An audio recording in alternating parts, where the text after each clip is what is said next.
नमस्कार। मैंने आप सब से काफी बार बोला है कि हिंदुस्तान में लोकतंत्र पर आक्रमण हो रहा है और इसका हमको हर रोज नए नए उदाहरण मिल रहे हैं। सवाल मैंने एक ही पूछा था,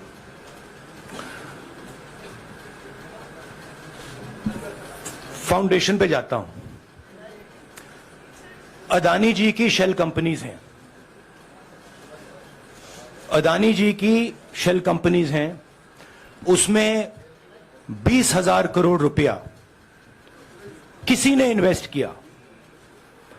अदानी जी का पैसा नहीं है,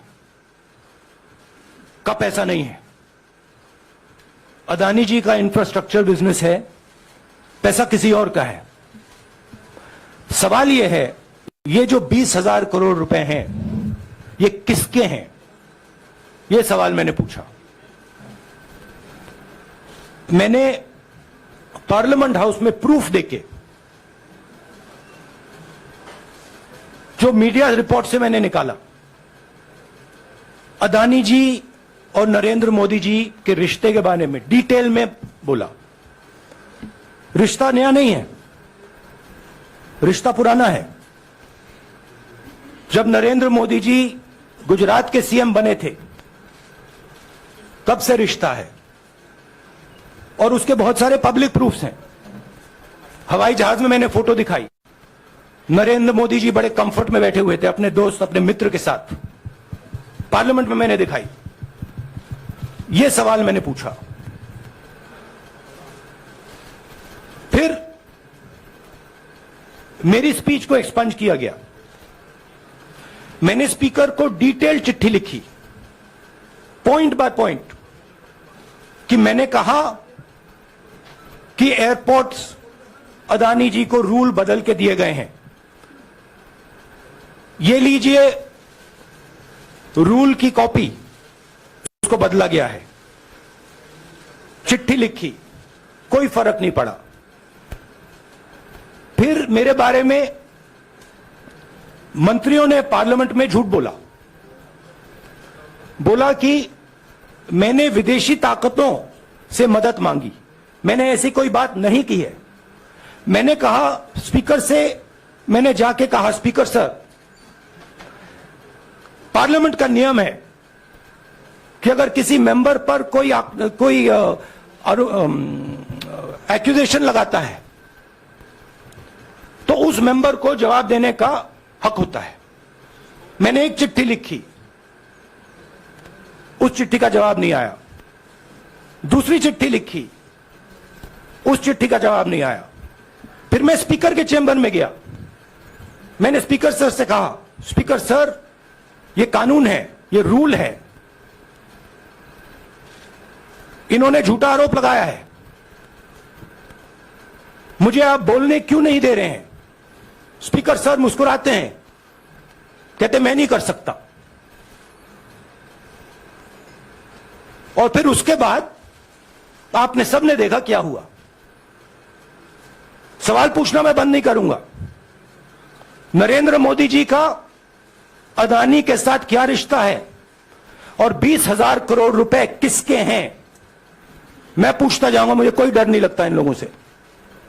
और अगर ये सोचें कि मुझे डिस्क्वालीफाई करके, धमका के, जेल में डाल के मुझे बंद कर सकते, नहीं,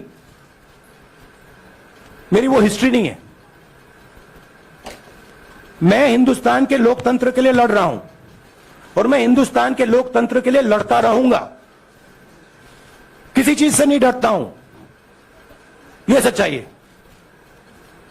अब आप सवाल पूछिए, एक एक करके प्लीज। हम I'll say it in English also. Sorry.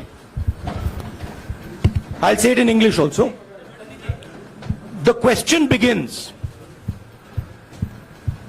a few weeks back in Parliament, where I asked the Prime Minister a very specific set of questions. Question number one,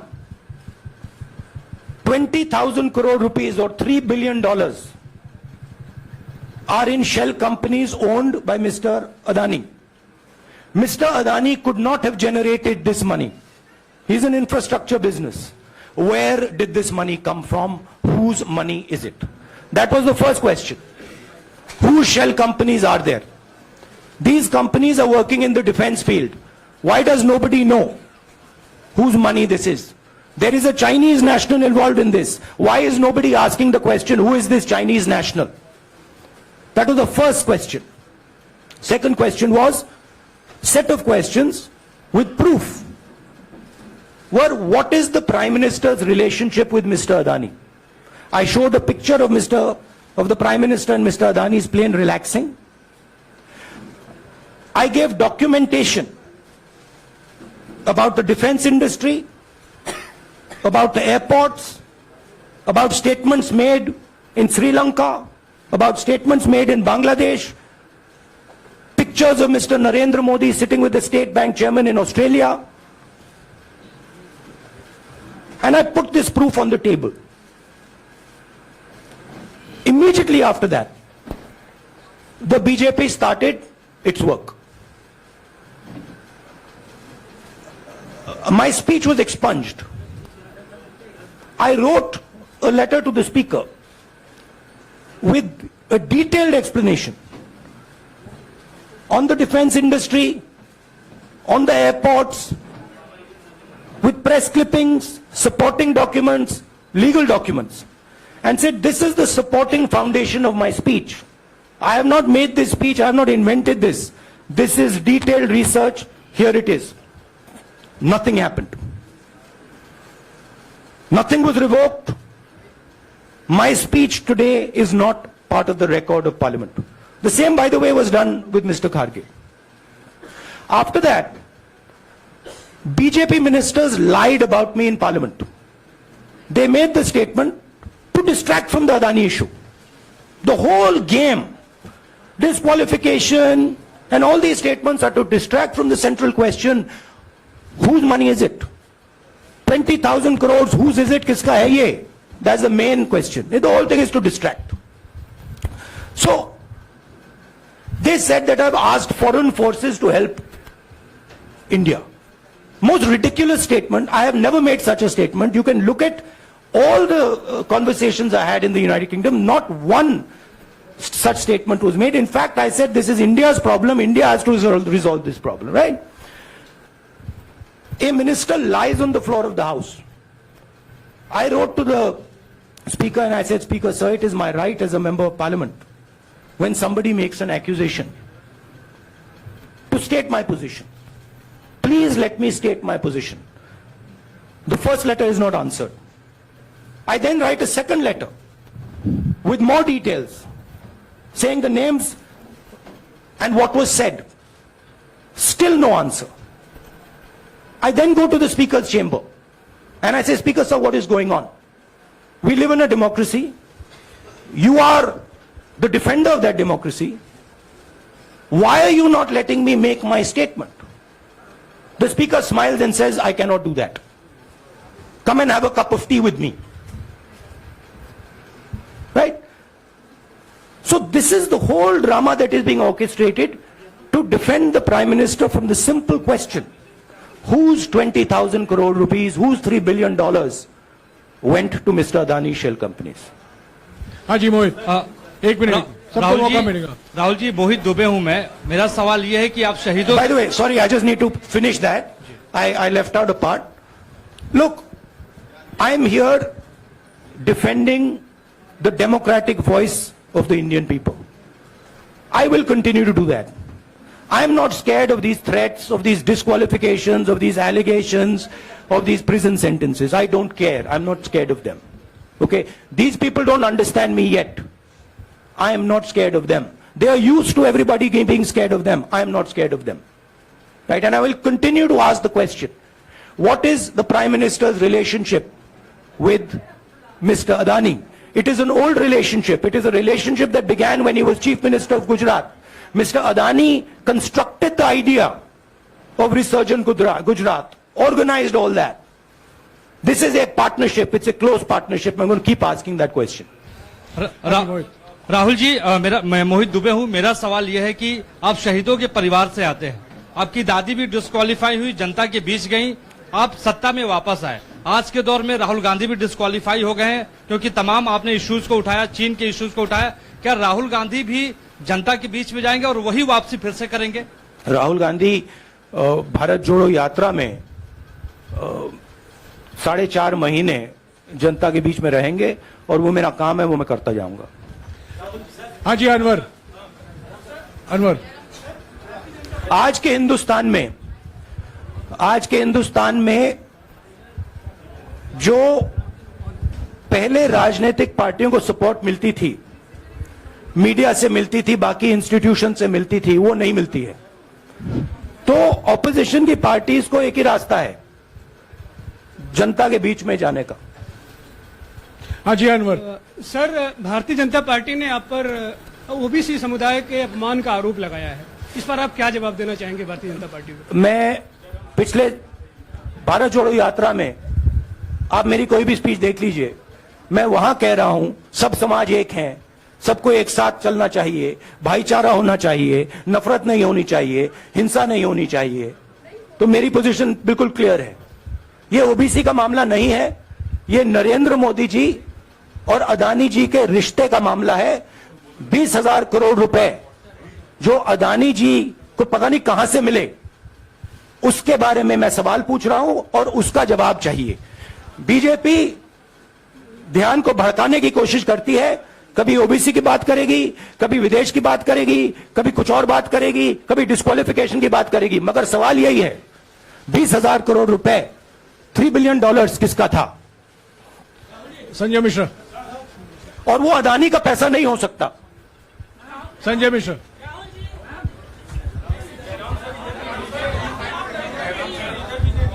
लेकिन आपने कहा आप डरते नहीं हैं, लेकिन स्टेट के टारगेट पे है और स्टेट आपके खिलाफ है, पूरी स्टेट, पूरी मशीनरी आपके खिलाफ है। ऐसे में आपके सामने चैलेंजेस बहुत बड़ा है, तो रास्ता क्या है, रणनीति क्या है? देखिए भैया, चाहे स्टेट हो चाहे कुछ भी हो, मैं सच्चाई को देखता हूं। मुझे और किसी चीज में इंटरेस्ट नहीं है, मैं सच्चाई बोलता हूं।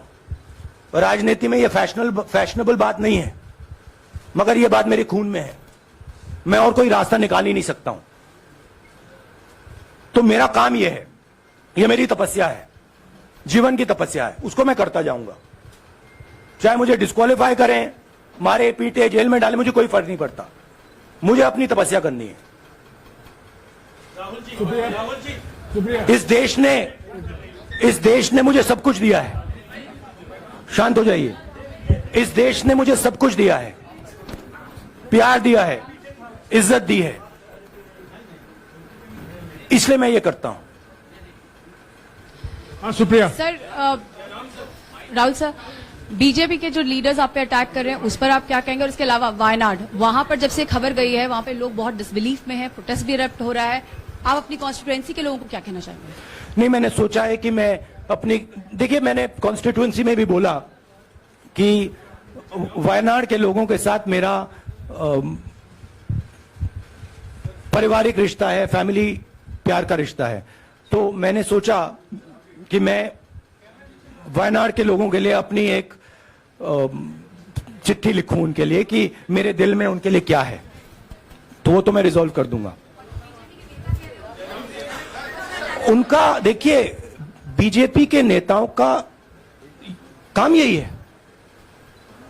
देखिए, वो सब नरेंद्र मोदी जी से डरते हैं, कारण आप जानते हो। नरेंद्र मोदी जी ने कहा कि देखिए, ध्यान हटाना है। वो सब जानते हैं अदानी जी और नरेंद्र मोदी जी का रिश्ता, सारे के सारे जानते हैं क्या रिश्ता है, सब जानते हैं, मगर डरते हैं। तो अगर नरेंद्र मोदी जी ने उनसे कहा कि भैया ध्यान उधर करो, ध्यान उधर करेंगे। मगर सवाल यही है 20,000 करोड़ रुपए किसका है? हाँ, जैनेंद्र। राहुल जी, पूरी कांग्रेस पार्टी, सर, पूरी कांग्रेस पार्टी ये कह रही है कि आप चाहे वो गुजरात की कोर्ट ने आपको सजा सुनाई या आपका निलंबन हुआ, ये सब कुछ केंद्र सरकार, प्रधानमंत्री के इशारे पर हो रहा है। लेकिन बीजेपी कह रही है कि कानून ने अपना काम किया है। तो जो ये दलील है कि कानून ने आपको सजा दी है और उसी की वजह से आपका निलंबन भी हुआ है, इस पर आप क्या देखिए, कहेंगे कि आपको लगता है कि लीगल PM के मैटर इशारे है, पर ये हुआ है? लीगल मैटर है। मैं हिंदुस्तान के लीगल सिस्टम को रिस्पेक्ट करता हूं। मैं लीगल मैटर पे इस प्रेस कॉन्फ्रेंस में बात नहीं करना चाहता हूं। हाँ संजीव, अगर आपके लीगल सवाल होंगे तो आप हमारी लीगल टीम से पूछ लीजिए। संजीव 1 मिनट संजीव।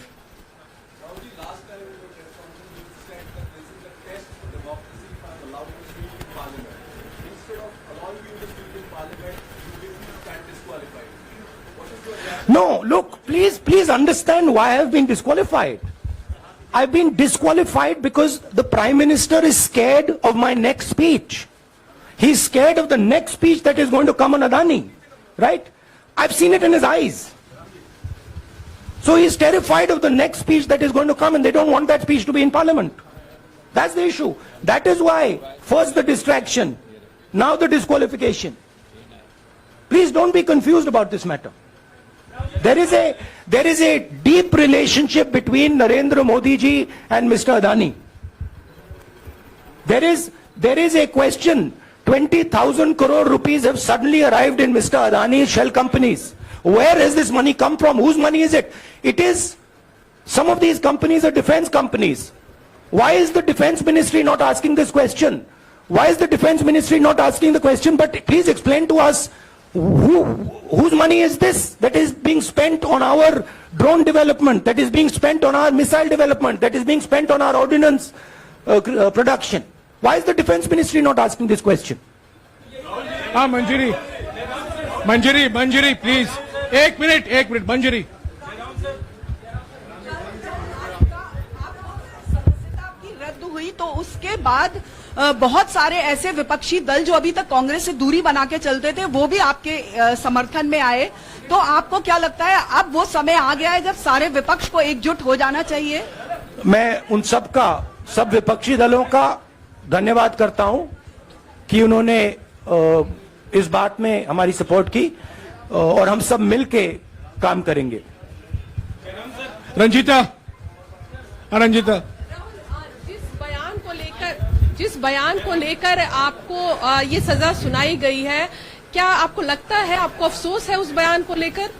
क्या कहेंगे उस बयान पर? अब देखिए, अब ये लीगल डिस्कशन है, उस पे मैं टिप्पणी नहीं करना चाहता हूं क्योंकि ये कोर्ट में मामला है।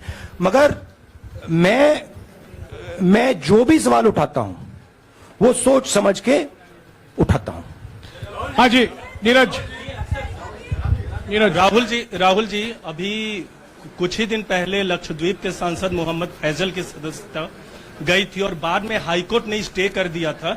अभी उनकी मेंबरशिप रीइंस्टेट नहीं हुई है। देखिए, सुन लीजिए। हाँ। राहुल जी सुन लीजिए, अभी उनकी सदस्यता रीइंस्टेट नहीं है, लेकिन चुनाव आयोग ने चुनाव की घोषणा करने के बाद उसे रोक दिया था। अगर ऊपरी अदालत से आपको स्टे मिलता है तो आपको उम्मीद है कि लोकसभा स्पीकर भी आपकी सदस्यता को बहाल कर देंगे? मुझे उम्मीद में कोई इंटरेस्ट ही नहीं है। चाहे मुझे सदस्यता मिले ना मिले, मैं अपना काम करूंगा। अगर ये मुझे परमानेंटली डिस्क्वालीफाई कर दें तो भी मैं अपना काम करूंगा। अगर मुझे रीइंस्टेट कर दें तो भी मैं अपना काम करूंगा। मुझे कोई फर्क नहीं पड़ता मैं पार्लियामेंट के अंदर हूं या बाहर हूं, कहां हूं। मैंने आपसे कहा मुझे अपनी तपस्या करनी है, मैं उसको करके दिखाऊंगा। आपके लिए नहीं, अपने लिए।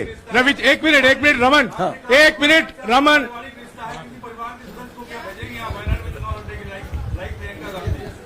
It is not up to me, it is up to Congress president कौन जाएंगे।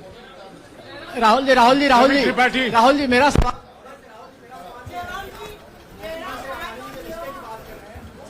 आपके यहाँ बैठे हैं। हाँ। दोनों मुख्यमंत्रियों का भी अडानी जी से रिश्ता है, उनके साथ लेन देन का मामला, उसका कहा कि धंधे का मामला है।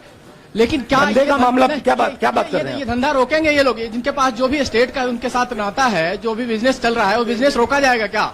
देखिए, सिंपल सी बात है, आप डिस्ट्रैक्ट करने की कोशिश मत कीजिए। 20,000 करोड़ रुपए अदानी जी की शेल कंपनीज में कहां से आए? आप इंक्वायरी कीजिए। अगर बात निकली कि हमारे चीफ मिनिस्टर का पैसा है तो इनको जेल में डाल दीजिए। अगर बात निकली तो किसी और का पैसा है तो उसको जेल में डालिए। हाँ Siddharth sir. Rahul sir, please Rahul madam sir. 1 minute. Madam आप लोकतंत्र को समझिए। ये जो पैनिक रिएक्शन इन्होंने किया है नरेंद्र मोदी जी ने, इससे सबसे ज्यादा फायदा मिलेगा विपक्ष को। ये इन्होंने हमें हथियार पकड़ा दिया है। ये आप बात समझिए। ये मोदी जी पैनिक में आ गए कि बात निकल जाएगी, ये 20,000 करोड़ रुपए किसके हैं, डर गए, घबरा गए। इन्होंने पूरा सीक्वेंस शुरू कर दिया। ये विपक्ष को सबसे बड़ा इन्होंने हथियार दिया है। राहुल जी, क्योंकि जनता के माइंड में अब एक सवाल आ गया है कि जनता जानती है कि अदानी जी भ्रष्ट व्यक्ति है। अब जनता के माइंड में यह सवाल उठा है कि इस भ्रष्ट व्यक्ति को हिंदुस्तान का प्रधानमंत्री क्यों बचा रहा है। यह मतलब अब सब कुछ बीजेपी के लोग, नरेंद्र मोदी जी सब कुछ इस व्यक्ति को बचाने के लिए क्यों कर रहे हैं। दूसरा सवाल, बीजेपी के लोगों ने कहा कि अदानी पर आक्रमण देश पर आक्रमण है। मतलब इनकी माइंड में देश अदानी है और अदानी देश है। बात समझिए। राहुल जी, सिद्धार्थ। राहुल जी, मेरा सवाल आपसे सिद्धार्थ। ये है कि जब आप ये फैसला सामने आया, आपको मैक्सिमम पनिशमेंट जो है इसमें हो सकती है वो आपके लिए मुकर्रर की गई। इस बीच कई लोगों ने यह भी कहा, आपके पार्टी के भी एक सांसद ने कहा कि कम से कम जज को यह देखना चाहिए था कि सामने जो शख्स है वो एक गांधी परिवार से आता है। इस पर आप क्या कहेंगे और आपको लगता है मैक्सिमम पनिशमेंट जो है आपके केस में, मैक्सिमम पनिशमेंट आपके लिए मुकर्रर की गई, क्या आपको इसके पीछे क्या कहना है आपका? वही मैंने कहा, अगर डिस्ट्रैक्शन करना है, मैक्सिमम पनिशमेंट की तो जरूरत है। मिनिमम पनिशमेंट से बात थोड़ी बनेगी। मैं तो सोच रहा था भैया 5 साल होते, 7 साल होते, 10 साल होते, वो भी मिल जाता। मुझे क्या फर्क पड़ रहा है यार Rajdeep,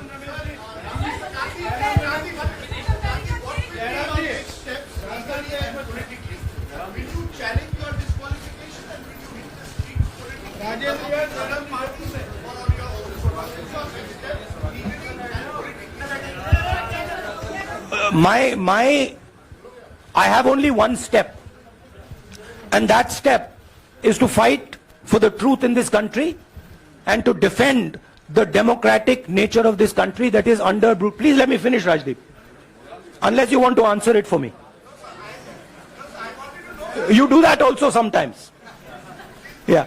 So my job, as I see it, is to defend the democratic nature of this country. And I will do whatever I have to do to defend the democratic nature of this country. What does that mean? That means defending the institutions of this country. That means defending the voice of the poor people of this country. That means telling the people of this country the truth about people like Mr. Adani, who are basically exploiting the relationship they have with the Prime Minister. yeah, Pallavi, please 1 second. Let's go. Look, see, these are legal matters. It makes me no difference. I told them, it makes me no difference if I'm disqualified, not qualified, whatever. It makes me no difference. Disqualify me for life. Put me inside jail. I will keep going. I will not stop. Mr. Gandhi, Yeah, Mr. Pallavi. Gandhi, 2 things here. One, are you worried or apprehensive about the political relevance of, say, the opposition and the Congress Do I look party worried to polls? you? One. Second, Do I look worried to you? I'm excited. I'm happy that these people have given me the best gift they could give me. and second, Mr. Gandhi, is that BJP's reaction since yesterday is that if you hadn't torn the ordinance then perhaps you wouldn't be facing the law today. Your response to that? My response to that is that when somebody is guilty of something, they want to distract everybody's attention. Right? If you catch a thief, the first thing he says is, I didn't do it. The second thing he says, look there, look there, look there, look there. Right? That's what the BJP is doing. We have caught 20,000 crore rupees entering Mr. Adani's companies. Nobody knows whose money that is. That money cannot be Mr. Adani's money. He does not generate this type of money. So that money has come from someone. All this, OBC, disqualification, anti-national, all this is to distract from the panic that the Prime Minister is feeling. That his relationship with Mr. Adani is going to be exposed. Let me tell you, that relationship is going to be exposed. Nobody is going to stop that. It is going to happen. Because the opposition is going to press this thing until we find the answer. हाँ रवि सिसोदिया जी को दे दो। राहुल जी जो judgement आया उसको लेकर BJP ने उसको किया है कि आपने ओबीसी का अपमान किया। पूरे देश में प्रेस कॉन्फ्रेंस करने की तैयारी कर रहे हैं कि आपने ओबीसी का अपमान किया था। भैया देखिए, पहला आपका अटेम्प्ट वहां से आया, दूसरा आपका अटेम्प्ट यहां से आया, तीसरा आपका अटेम्प्ट यहां से आया। आप इतनी डायरेक्टली बीजेपी के लिए क्यों काम कर रहे हो? थोड़ी डिस्कशन से करो यार, थोड़ा घूम घाम के पूछो। क्या आपको ऑर्डर दिया है क्या? देखो मुस्कुरा रहे हैं। घूम घाम मैं आपको उदाहरण देता हूं।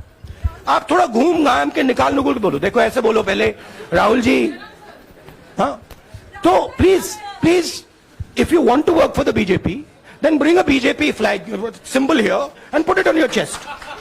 Then I'll answer you the same way I answer them. Don't pretend to be a press man. Vikrant Rahul ji हवा निकल गई। राहुल जी बीजेपी के लोग बार बार ये बात कहते हैं कि आपने जब विदेश में जाके भाषण दिया तो उन्होंने कहा माफी मांग लेते। अभी कहा कि कोर्ट में आपसे कहा गया माफी मांग लेते। तो जब ये लोग कहते हैं राहुल गांधी माफी मांग लेते, तो राहुल गांधी क्या सोचते हैं? राहुल गांधी सोचता है मेरा नाम सावरकर नहीं है, मेरा नाम गांधी है। गांधी किसी से माफी नहीं मांगता। और मैंने कहा पार्लियामेंट हाउस में, कहा कि भैया मुझे बोलने दीजिए ना, एक बार तो बोलने दीजिए। 2 बार चिट्ठी लिखी, तीसरी बार मैं पर्सनली स्पीकर से जाके कहता हूं, स्पीकर सर प्लीज, आप डेमोक्रेसी के लोकतंत्र के आप प्रोटेक्टर हैं, मुझे बोलने दीजिए। मुस्कुरा के कहते हैं भैया मैं तो नहीं कर सकता। आप नहीं कर सकते तो कौन कर सकता है? शायद मुझे जाके मोदी जी से पूछना पड़े, वो तो करने नहीं देंगे। तो मेरा जो पॉइंट है, इस देश में लोकतंत्र खत्म हो गया है। इस देश के लोग जो इनके दिल में है, हमारे दिल में है, बोल नहीं सकते हैं। इस देश के इंस्टीट्यूशंस पर आक्रमण हो रहा है। और उस आक्रमण का मैकेनिज्म क्या है? उस आक्रमण का मैकेनिज्म नरेंद्र मोदी जी और अदानी जी का रिश्ता है, वो फाउंडेशन है। मैं नरेंद्र मोदी जी पर सवाल नहीं पूछ रहा हूं, मैं अदानी जी पर सवाल पूछ रहा हूं। बीजेपी अदानी जी को क्यों प्रोटेक्ट कर रही है? आप नरेंद्र मोदी जी को प्रोटेक्ट कीजिए। मैं अदानी जी पे पूछ रहा हूं, आप अदानी जी को क्यों प्रोटेक्ट कर रहे हो? आप इसलिए अदानी जी को प्रोटेक्ट कर रहे हो क्योंकि आप ही अदानी हो। Thank you.